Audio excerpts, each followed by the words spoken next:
Il est le tonton qui est en train de charmer tout Marseille. C'est la trajectoire de Jean-Louis Gasset. 19 février 2024, l'OM est au bord de l'explosion.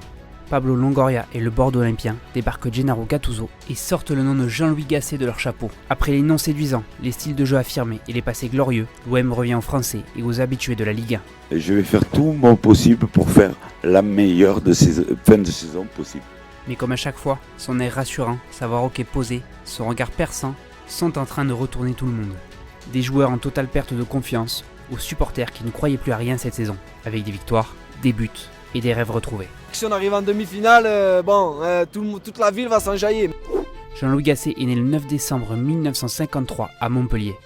Après avoir commencé à Béziers, il poursuit une modeste carrière de joueur au Montpellier Hérault.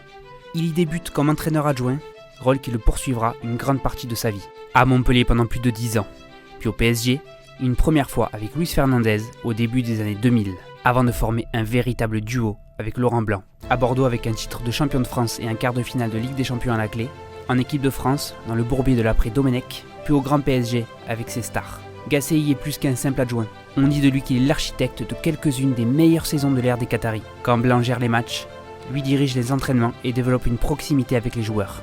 Il ne laisse personne de marbre, et même pas le grand Zlatan Ibrahimovic. Tous les joueurs interrogés sont unanimes. Tous saluent un relationnel hors pair, une capacité à se mettre à leur niveau, à les rassurer ou à les remettre dans le droit chemin. À la fin du match, tu viens me voir, il marche. Tous les jeudis, je veux te voir mort. Et quand il est entraîneur principal, Gasset sait briller de lui-même. Comme avec l'AS Saint-Etienne, qui les récupère au bord de la Ligue 2 et ramène en Ligue Europa. Mais il n'y a pas que des réussites et il a parfois dû prendre ses responsabilités. Comme quand il démissionne de son poste de sélectionneur de la Côte d'Ivoire en pleine Cannes et voit l'équipe qu'il avait construite soulever le trophée.